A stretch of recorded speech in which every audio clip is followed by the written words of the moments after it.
Hello YouTube, Brent Peeler here with you. Coming to you from the Villa Shangri-La. Made her back to Dumaguete. Been in Bonawan for the last four days, I guess. 4 or 5 days, 3 nights. Had a good time, really did.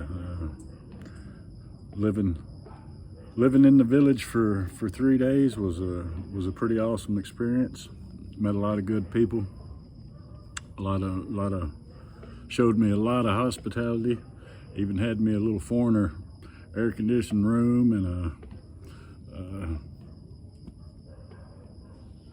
I don't know, what do you call it? A nice soft bed that I was really worried about. Didn't know what to expect going in, but it turned out to be awesome. Fed me, oh God, kept me fed, and just had a hell of a time. Got to, like I say, meet a lot of new people and see what it was like from a more authentic Philippines kind of life. I wouldn't call it the province life really, because like I say, it was a small village. We did go up to the province and spend the day at the farm, which I kind of showed y'all a little bit of that at the coconut farm or whatever. But yeah, it was just a awesome experience. I didn't shoot a lot of video there. One, because there was always like a live band or karaoke or videoke. It was a big festival in their little hometown. So like I say, it was like a two day party.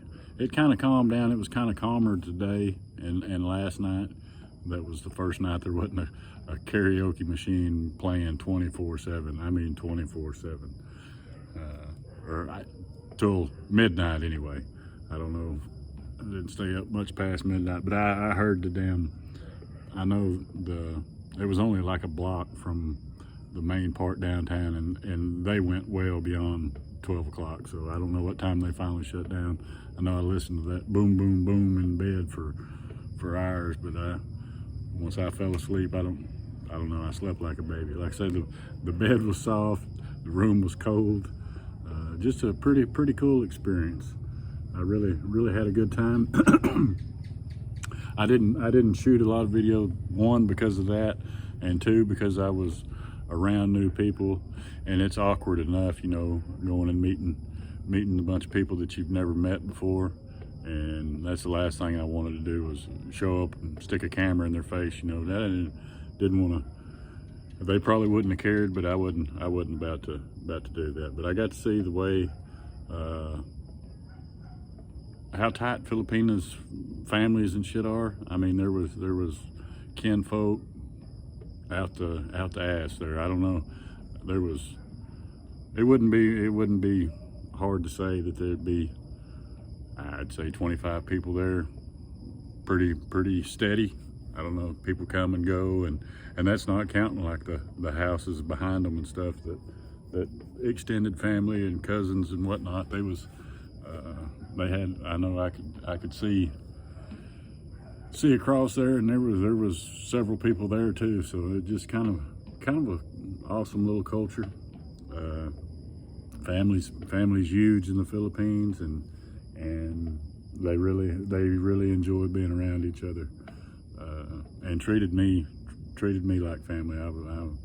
I really can't say it enough how much I appreciate the hospitality I was showed. I don't know. Bonawan is about 75 kilometers from here, so I'd say about 50 miles. Just took us about an hour and 30 minutes to get there and to get back. She conned me into driving back, but that wasn't a big deal. It was pretty nice drive, really. The road from Dumaguete to Bonawan follows the coast the whole way, so just a beautiful, epic drive. Just lots of awesome scenery. So really enjoyed that. I don't know. I was there, like I say, 3 nights, I guess, and it's kind of like even how bad I wanted to go. I was ready to come back too. Not because of nothing, but it's kind of like going camping. You know, you're all excited to go, and then about three nights later, you're like, yeah, I'm ready for some of that. I guess because we're soft Americans, we're ready. We're just ready for some, I guess you'd call it luxury or whatever, but air conditioning and just, for me, peace and quiet. Just I'm an anxious bastard anyway, so I was ready to unwind. So I came back to the Villa Shangri-La, rode up to Dumaguete and got me a sandwich and a deal of French fries, and come on back to the pool. Been chilling here for a little bit, and yeah, like I say, it was a hell of an experience. I'm glad I went. It's good to be back. Everything's kind of, it's a slow way of life up there, but it's still kind of awkward, you know, being around a bunch of people that you don't really know, and language. I didn't know what they were saying half the time, which is fine, but you know, that vibe when you just don't, when you don't know the language, it's kind of you're kind of off to yourself. And so I was ready to, I come back and went and ate dinner with my buddy Aaron. We went to Valencia and ate. It was good. It was good to see another foreigner, especially a buddy. And he started a YouTube channel, so y'all go check him out. It's a Gringo in Paradise. I think he's made 2 or 3 videos. He's just getting his feet wet, seeing if he likes it. More to kind of keep in touch with his family and let them know what they're doing. So, but you can see his perspective on a bunch of stuff. So go check that out. Help him out with his subscribers. He's, like I say, just getting started. So that would be, he would greatly appreciate that, I imagine, just to see somebody else's perspective of the Philippines and see where it's the same as mine and where it differs from mine, because everybody's got a different opinion of the Philippines and everybody sees stuff through their own lens. So it's good to get a second, you know, get it from another point of view, because like I say, I love it here. I love the Philippines, but at the same time, I want to keep it all real and not just be blowing smoke up everybody's asses, you know, because I've noticed if anybody's only got good things to say about anywhere, they're either trying to sell it to you or they're just full of shit. And you know, some people, it don't matter whatever day it is, everything in their life's just the best at all times. Well, I try not to do that. I try to tell you the good, the bad, and the ugly, and not so much the bad. I just don't talk about a bunch of stuff if I think, unless it seems helpful to somebody that may be coming over here and trying to help them with what to expect.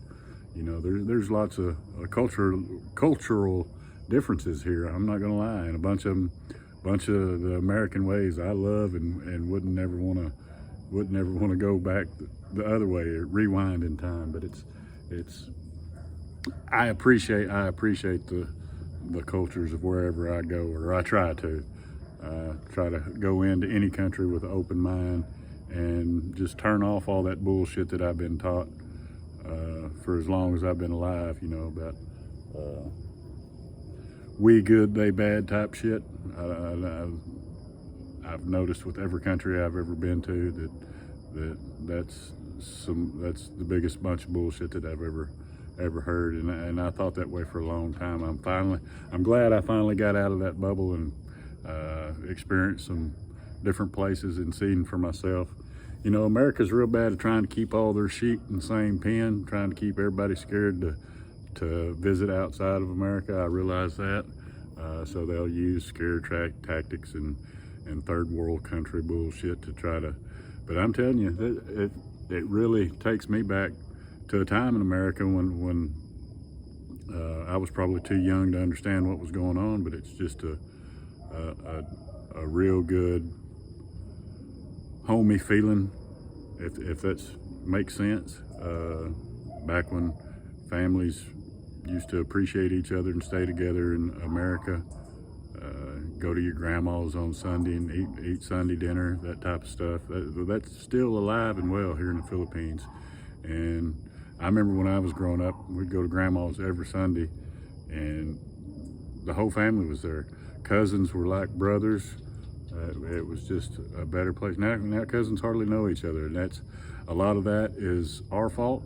We got nobody to blame but ourselves, because, like I say, when I was a kid, my cousins were like brothers and sisters to me, and I feel like I kind of dropped the ball in that category. When my kids are real close with their cousins, don't get me wrong, but it just don't have it's just not like the same feel of, you know, it was a given on Sunday, we're going to grandma's, and it wasn't just Sunday on most occasions, but that was a day that you knew where you was going and where you'd be all day, and loved it. I loved the time that I spent in Reed America with all my cousins and kinfolk, and they're still my people, but I still feel like America has got away from cousins growing up being as tight as we were back in the day, if that makes any sense at all. I don't mean to get off on a rant there, but it's just a real family-oriented place. I don't know. They don't get in a hurry about stuff. They call it Filipino time or island time. It's just a laid-back way of life, and they're not stressed out about chasing that dollar. Of course, most of the places here, they've got a family home that's paid for, and they don't want for a whole lot. I mean, the bills here are just baby shit compared to America. It's just rent is probably a third of what you would give in America, at least a third of what electricity is dirt cheap. I've seen a bunch of vlogs that's like, yeah, electricity's high, I pay $80 a month. And I'm like, where the hell is that high other than in the Philippines? Because in America, I pay $125 whether I turn a light on or not. That's just the bare minimum. That's just to have access to electricity. That's not turning on a light, because I've called the companies and even pulled my meter when I'd go to Mexico or something for a month or two at a time, and it's still $125 a month whether you turn on a light or not. And so $80 a month running your air conditioner every day all day is baby shit to me. Phone bills or cell phone plans are nothing over here. $15 a month and you get unlimited anything you want, blah blah blah. It's just, I don't understand it. Even if I've told y'all, like in Netflix, if you got a Filipino number and you ordered Netflix, it's half what it cost us in the States. I don't know. I guess they can charge us that because, one, we're dumb enough to pay it, and it makes no sense that we invented half the shit that we're selling to other countries for pennies on the dollar. And I realize wages are more in America, but they're only more in America because they keep jacking everything up on us. I mean, it's bullshit. The cost of living in America is out of control, and yeah, that's one of the main reasons I come to the Philippines, was for the cost of living. And I don't understand how people get by in America. Well, I know they don't, or they're in debt up to their eyeballs. And so it's just a whole lot easier way of living. I come over here for the simplicity of things. I didn't come over here chasing women. That was the last thing on my mind. There's a little baby lizard. Let's see that actually. I don't know if y'all seen that or not. I couldn't tell where I was pointing. But I didn't come over here to chase women, and meeting one was really the last thing on my mind. It is good to have, you know, somebody to share things with and that kind of stuff. So I was open-minded about the deal, and I'm, like I say, I'm glad. I have no regrets, but at the same time, I think if you come over here looking for just women, I think you're going to miss the best part about the Philippines. And I've still got a lot of the Philippines I'd like to see. So you gotta be pick your poison, I guess. So I don't know, I'm getting off on a rant. I didn't mean to, but I just wanted to check in with y'all and tell you I'm back, made it back to Dumaguete safe. I love the music they play in the Philippines. I'm talking about, I love it. It's like I wake up in 1985 or 1988 every day. Just the soft rock that they play. It's even on the radio. I mean, that's all they don't. And I'm just like them. I can't stand this new music, country, rock. I can't stand none of this new shit. And every day I'll hear a song and think, damn, I used to like the shit out of that song. I ain't heard that forever. And so I'm like, shit, playlist. I'll go ahead and type it into my YouTube or whatever. That way it'll be in my searches, and I'll go back and listen to it. Hell, I didn't know I was a Chicago fan or whatever. I guess I listened to like soft rock and shit before I realized what was going on. And there's lots of windows that I missed in rock and roll and shit like that. But even the old country, they play that over here too. And so I'm pretty up to speed on old country, but the old rock that you just forgot that you kind of liked, just that old 80s soft rock, it's awesome to remember and say, oh yeah, I remember I used to like that song. So and you hadn't heard that song in years, and then they play it and it's like you could still sing every damn verse to it. Can't remember what the hell I come in this room for, but I can remember every word of that song. I don't know, I got a bunch of knowledge in my head that's plumb useless. Kind of like my first telephone number. I can still remember that son bitch, but I can't remember the one I've got now. I don't understand. I'm just wired wrong and probably burn up a bunch of my brain cells doing shit I shouldn't have been doing. So anyway, folks, like I say, I'm back. I made it back. Loving it. If y'all got any questions for me, just throw them in the comments. Got 925 subs now. Appreciate each and every one of you. Thank y'all for coming along. Till next time, this is Brent's Tripping. Peace.